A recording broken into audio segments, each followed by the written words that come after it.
Hello everybody, it's me again, and today we'll be doing an updated version of my Transformers 1 rewrite, which, looking back, was poorly done. Yeah. Oh, and I'm here joined by Carl again. Hi everyone. And of course,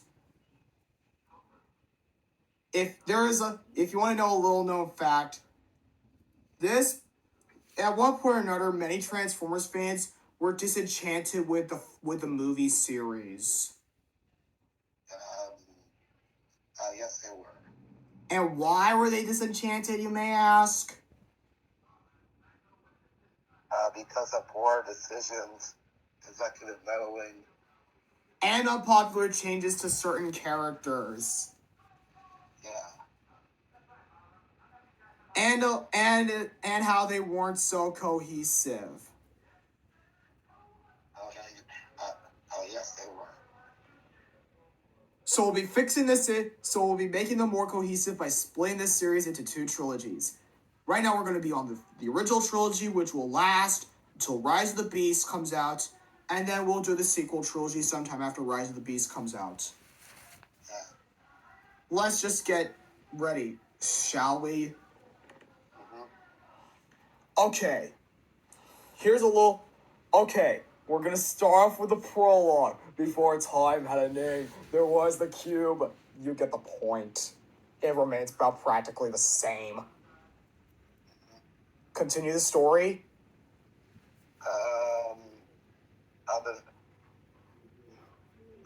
Then we cut to the military base. And the attack it. We're not there yet. Okay. We then cut to the war on Cybertron, much like in MLX23's rewrite. Yes. And the Autobots that are present are Optimus, Alita 1, Ironhide, RC, and Bumblebee. Now, yes, RC will be in this rewrite. Because if you don't know, she was going to be in the movie, but the reason why she was cut was because Michael Bay was sexist towards female Transformers. Yeah. Some say it was because of her size, some say it was because of her gender, which I would think of the former, not the latter, because the latter is just sexist. Yes. And of course, RC will be played by Megan Fox, whereas Bumblebee will be played by Paul Rudd. Mm-hmm. Optimus would throw the Allspark into space as the Decepticons are catching up. The Decepticons are catching up are Starscream, Barricade, and Soundwave. Yes, Soundwave was also going to be in this movie. And Soundwave will be played by Frank Welker. Yes, who's also the voice of Megatron. In this rewrite. Optimus would send Bumblebee and RC on a mission to Earth. Yeah. The mission will be about practically the same as Bumblebee, and then RC and Bumblebee would leave Earth as we cut to Cybertron, as then we cut to the title card. Yes. All right. Continue. Yes. Where we go now? Earth. The Autobots will keep their original G1 design like they did from Bumblebee in the world for Cybertron. Yep, basically, a good majority of the designs will be from my Google Photos album. Yes. Okay, we then cut to the military base, and we see Irvin Witwicky, nicknamed Sparkplug, leaving as this is his last day in the military. Yeah. As he is retiring to celebrate Spike's birthday. Yes, you heard me. Sam is renamed Spike. Yeah. Why is Sam renamed Spike, you may ask?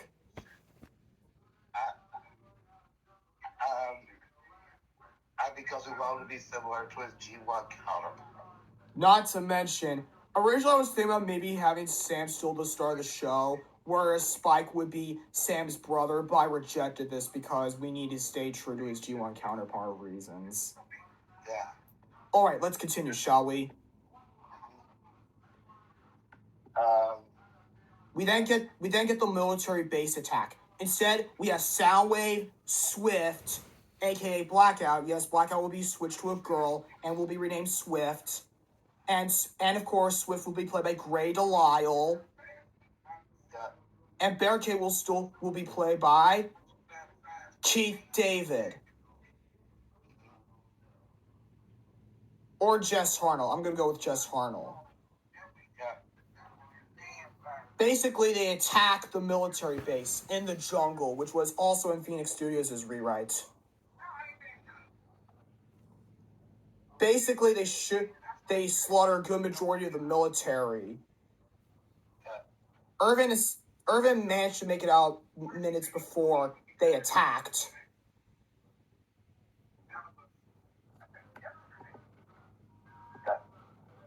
Swift's or Blackout's weapon choice will be changed. Yeah.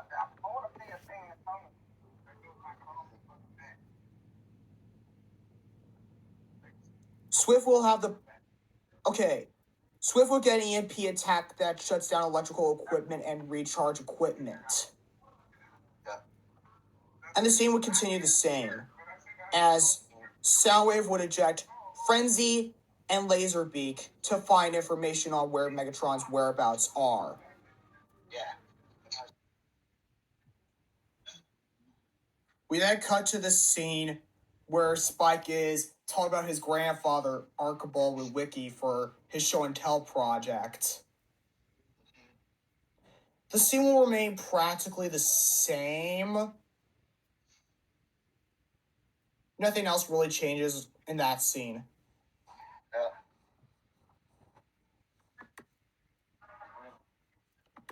We then get to see with the car shop, but we're gonna make a few changes. Yeah. We're gonna take another page from the Phoenix Studios rewrite, and we're gonna establish that Spike's mom is dead. Yeah. This also explains why we never saw her in the original cartoon. But then there's the question: how did she die? There will be some hints that saying that she died of an illness. There'll be hints saying that she died of a car accident. But then there's a little hint that she might have died of childbirth, kind of like Padme in Revenge of the Sith. Yeah. Funny enough, Revenge of the Sith came out 2 years by the time this version of the movie would have come out. So, what do I know? Yeah. Now, basically, you're in the car shop scene. Uncle Bobby B. Baby would be an old friend of Irvin. Yeah. Sorry, okay. Basically, Spike and Carly would be getting the Camaro and the motorcycle. Now here, Carly would either be played by Bryce Dallas Howard or the actress who played her in Transformers 3. Yeah. We then get the Secretary of Defense meeting, Yeah. which is about practically the same.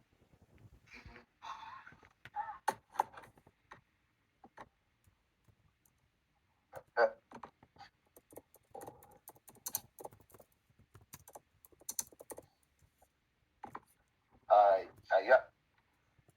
I'm looking it up on my computer right now. Okay.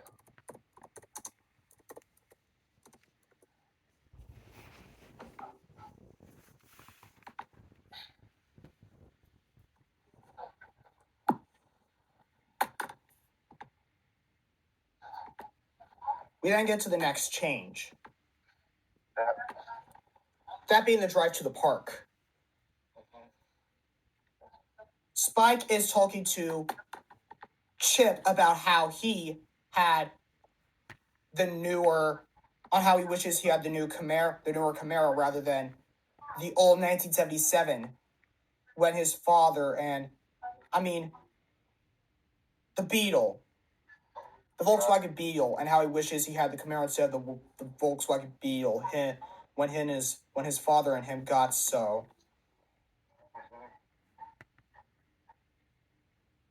Now, Chip will be played by Dave Franco, of course. see Michaela with We didn't see Carly with Kicker. Trent is whispering in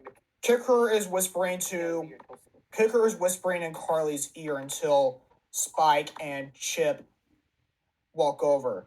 Kicker will be of course has been Spike's bully ever since he was a kid. And Spike will reply to Kicker saying, "You're lucky. You even have a girl like Carly with you sooner." Then the crowd would start forming around the two. And then Kicker would push Carly towards them and he says, "Fine, you can have her. She'll come back to me soon enough."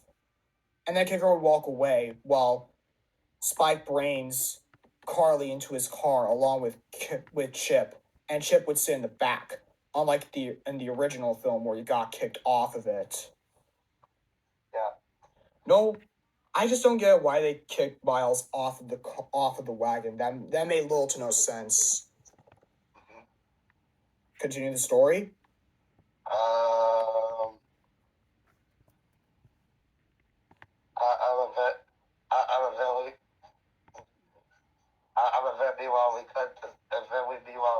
We cut the Starwave view with Starscream. About the information of Starwave, about the information of Starwave leak. Starscream would be raid. Starscream, of course, in this scene would be raid Soundwave and would send Barricade and Swift to go after the two humans. Starscream would then bring Soundwave onto the Nemesis. Here we get to meet Wreckage and Bone Crusher, Wreckage will be played by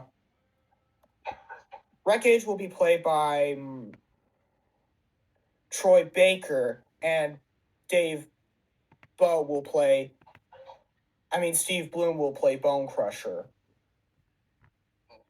Yeah. And then this is also the scene where we get introduced to the Fallen, played by Hugo Weaving. Yeah. And of course, the Fallen will speak in Cybertronian language. Yeah. The Fallen tells... Go on. This is an opportunity for world building of Cybertron's lost culture. Yep. The Fallen tells Starscream about the information about Megatron's whereabouts. I will first Starscream because of being ignorant about the discovery. I'm gonna fall. It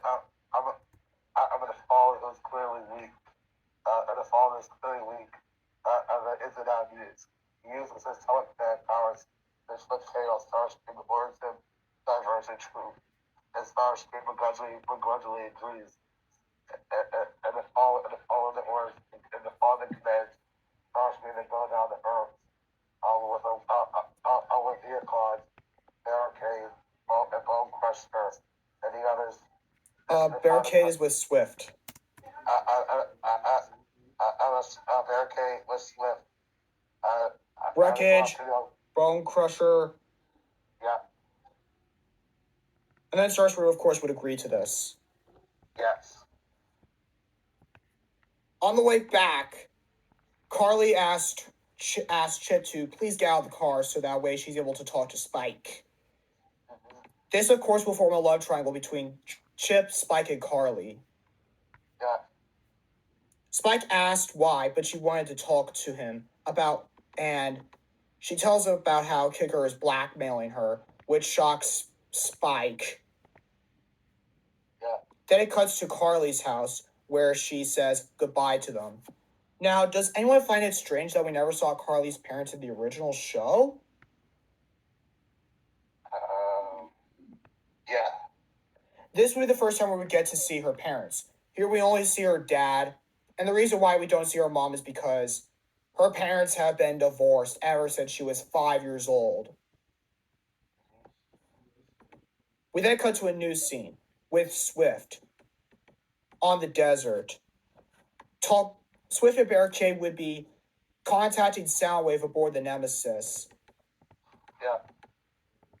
And when Soundwave talks to Swift and Barricade, Swift talks about how Frenzy is hunting down the survivors, and about the plane. He would then contact with Frenzy and Barricade, and Laserbeak as well, and about the plan. As Barricade talks about how he's driving to go pick up someone, then Swift would walk off to find Laserbeak and, of course, Ravage and Frenzy. The scene with Frenzy would stay, except Frenzy doesn't kill anyone. Only Laserbeak. Whereas Ravage would go with Frenzy. Then Bumblebee would contact the Autobots, which is a little different.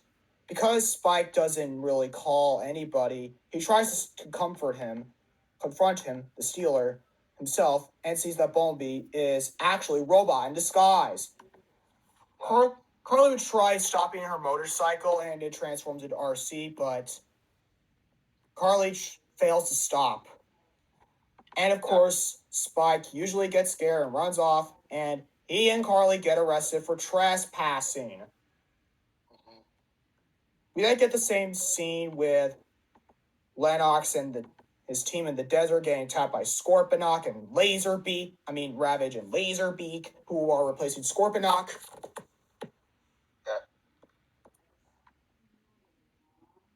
And of course, we get a little scene, a deleted scene, about Fig dying. And of course, Lennox would assemble his team, which gives them a motivation to hate the Autobots at first.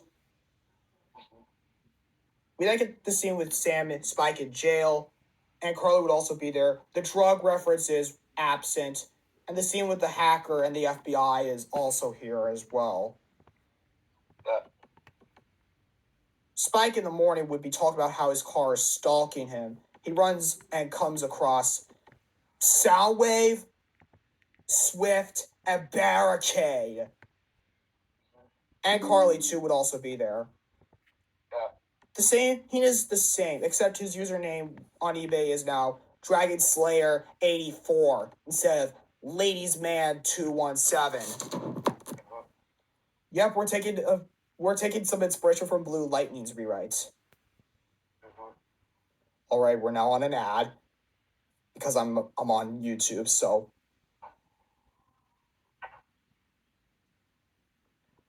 The scene continues as normal with Bumblebee versus Barricade, and Soundwave, whereas RC would go up against Swift. Barricade would be injured, and so Soundwave and Swift would take Barricade away.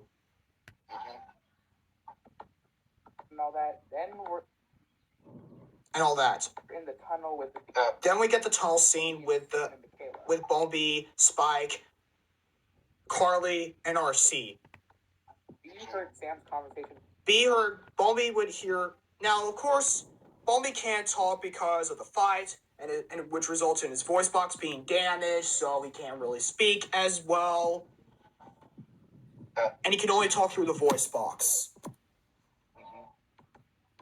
Of course, Bumblebee would overhear Sam's conversation to get the Camaro 2008. So he walks up to a car dealership and scans one to surprise Sam.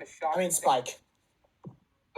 Spike is shocked and takes B. Then the arrival to Earth. Happens. It's the same except instead of protoforms in the original movie, the Autobots are in their Cybertronian vehicle modes. Ratchet would scan the Hummer, but it's instead green and white and red. Jazz would scan the Platonic, but it now has a 4 on it, one of its stores, and it has a blue stripe.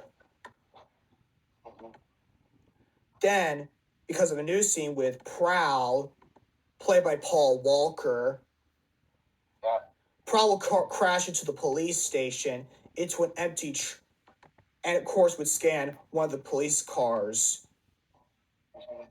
Ironhide would then gain the top kick, but now the black, it's red, the black is replaced with a red, and there's a black stripe on the top, on the front.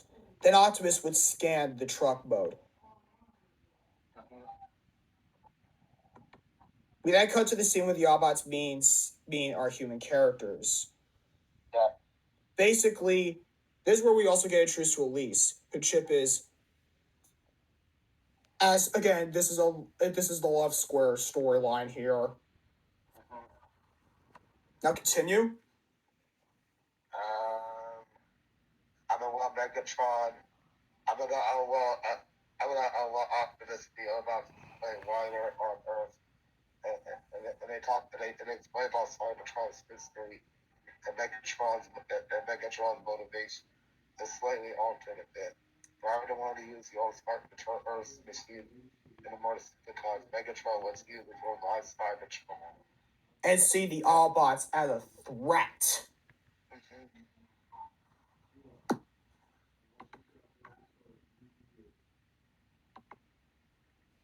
Yeah.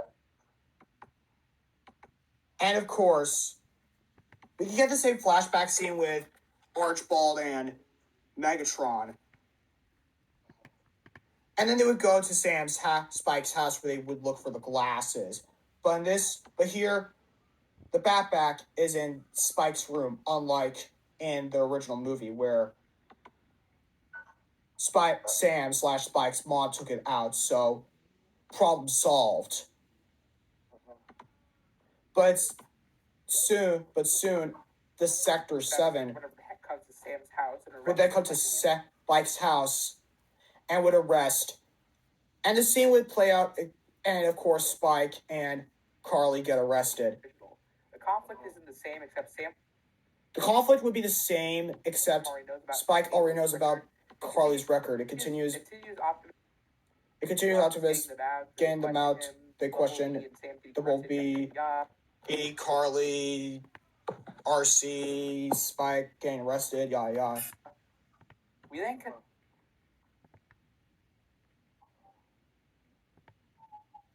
Of course, we then cut to Megatron. Scene where we see NBE-1 or Megatron. We then cut to the scene where we get NBE-1 or Megatron in the Hoover Dam. And then it goes to the Allspark. It's the same, but the carbonating puts it around. It's the same, but the carbonating puts it around 120,000 BC. 1,000 BC instead of 10,000 BC. But they create Nokia bot. And then they create the Nokia bot. Where they kill it. When they kill it. Contact the Decepticons like Frenzy then comes into contact with the Decepticons like in the original movie. Starscream then destroys the power plant like the original and everything. And of course, we get the same scene with Optimus and the Autobots and the whole Ratchet giving Optimus his speech of freedom is the right of all sentient beings. Autobots roll out. You get the point. Except when Bumblebee comes into contact with the cube, when Bumblebee comes into contact with the cube, fixes Bee's voice box. It fixes his voice box. Yeah. Now enabling him to speak. It's the same until the highway where Optimus. And then we get the same scene where Megatron breaks free. Yeah. And of course starts rampaging some of the humans. Uh-huh. Continue.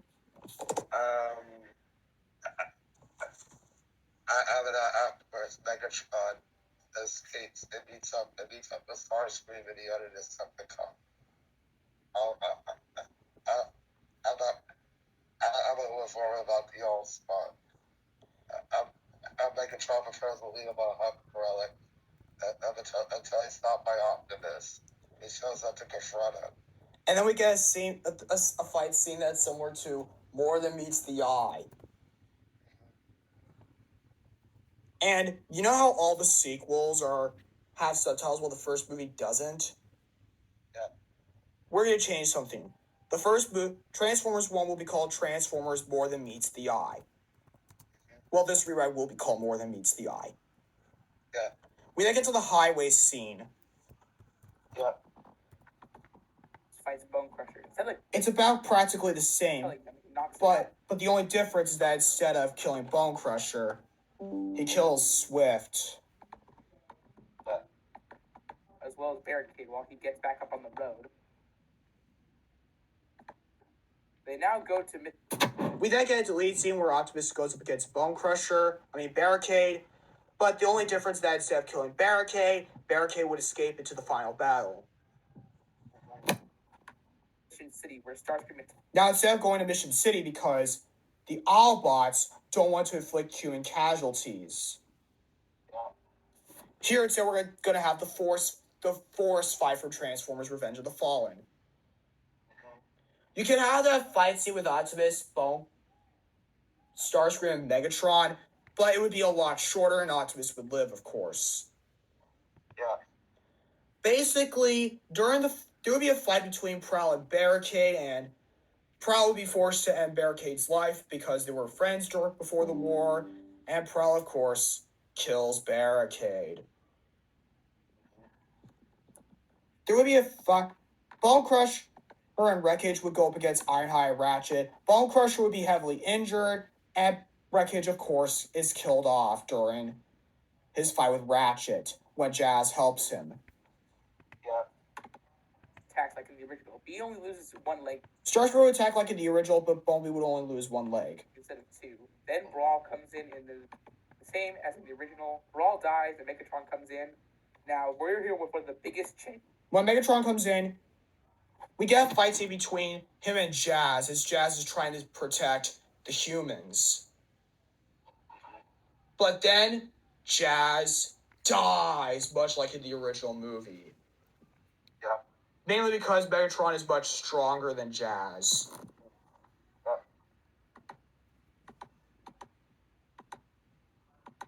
Optimus would shoot Megatron before he does, Gives Jazz a pass. Saving I mean, well, let's just continue. Lennox and his team would shoot down Soundwave, but instead of killing Soundwave would be heavily injured. Yeah. And of course, he would call the Nemesis. Yeah. And then we get to Megatron coming towards Carly, Spike, Kicker, Elise, played by Awkwafina, and Chip, as he tells for the Allspark. But then Bumblebee would come in and save them. And then we get a fight between Megatron and Bumblebee, but Megatron easily beats Bumblebee because Bumblebee just has one leg. Yeah. Continue.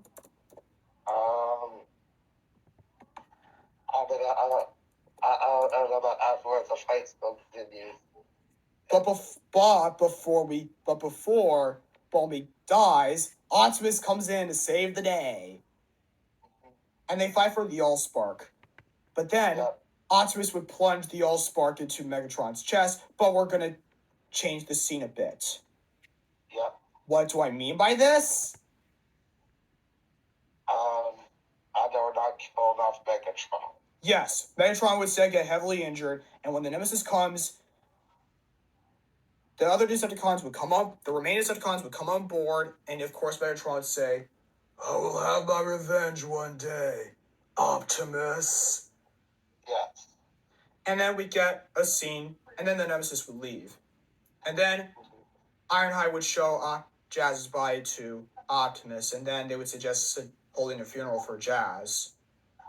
Yeah. And then we cut to the Decepticons on board.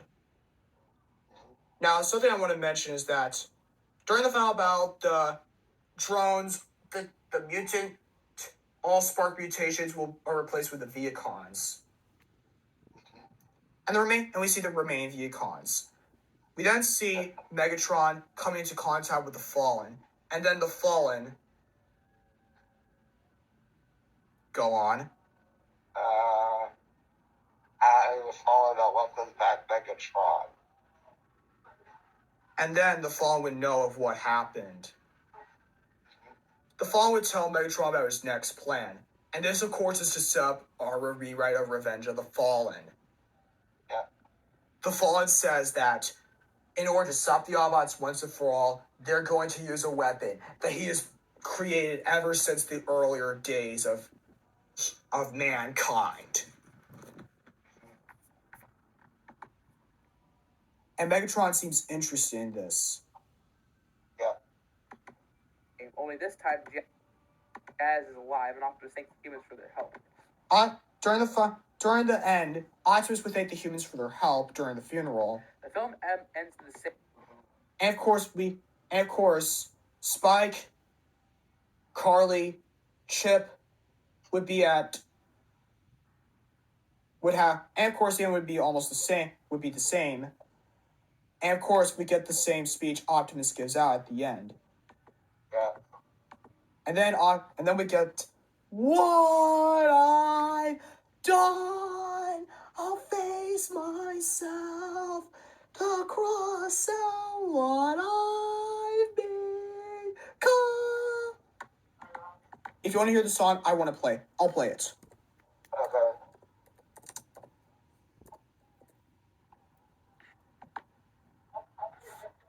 Needles, essential for fixing Bear, but maybe not for people with rheumatoid arthritis. And that concludes this rewrite of Transformers 1. Now, as for the runtime of this version, I'm going to say this would probably be about 2 hours and 27 minutes. And this is basically the Star Wars A New Hope of our rewrite series. And I will say this. The rewrite of Revenge of the Fallen will, of course, be a lot darker than what it was. Because for Revenge of the Fallen, as I mean by the rewrite of Revenge of the Fallen, it will basically be the Empire Strikes Back of the series. So stay tuned for that. Anyways, I'll see you again really soon. And bye. And listen, and we're all gonna listen to this song.